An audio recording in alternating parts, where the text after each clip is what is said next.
Have you ever heard of a book, written just over a century ago, that claims to hold the master key to a secret philosophy? One that stretches all the way back to the dawn of history? Well, today we're diving in and unlocking that very book, the Kybalion. Right from the title page, it hits you with this powerful idea. It's both a warning and an invitation, you know?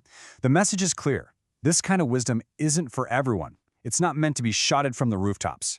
It was traditionally passed from lip to ear, a secret teaching for those who were truly ready to get it.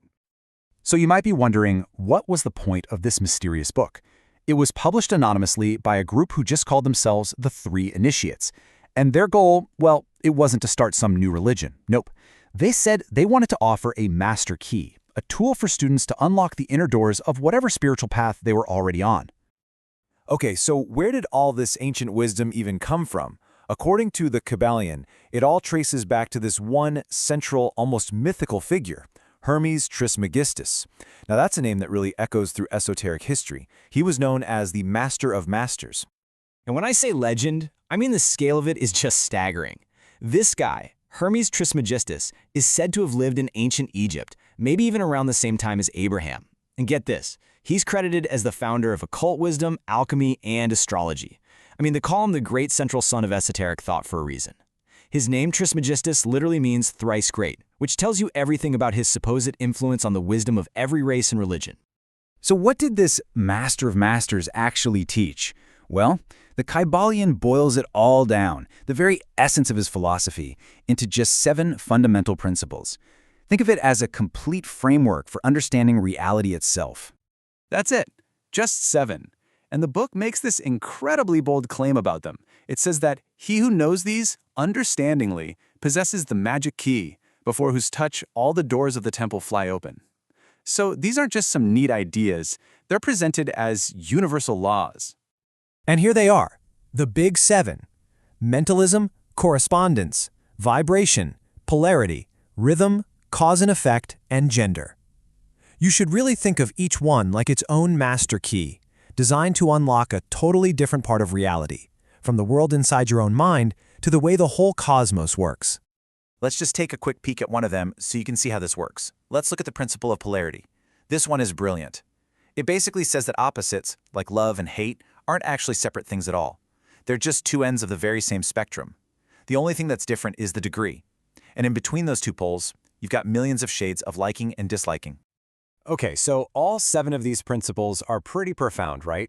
But the book is very clear that the first one is the real master key, the one that unlocks all the others. And that is the principle of mentalism. And this principle, man, it tackles the biggest question of them all, the one that philosophers and scientists have been wrestling with for thousands of years. What is the true nature of reality? And boom, here's the answer that Kybalion gives us, and probably its most famous line ever. This is the absolute foundation, the first principle. It says that the universe itself and everything in it is a mental creation, that it's all held entirely within the mind of this infinite, living consciousness that the book calls the All. So what exactly is the All? Well, a good way to think about it is like a dreamer. And the entire universe, that's the dream. It's the real stuff, the substantial reality behind everything we see and experience, matter, energy, even life itself. The book gets specific, calling it a universal, infinite living mind.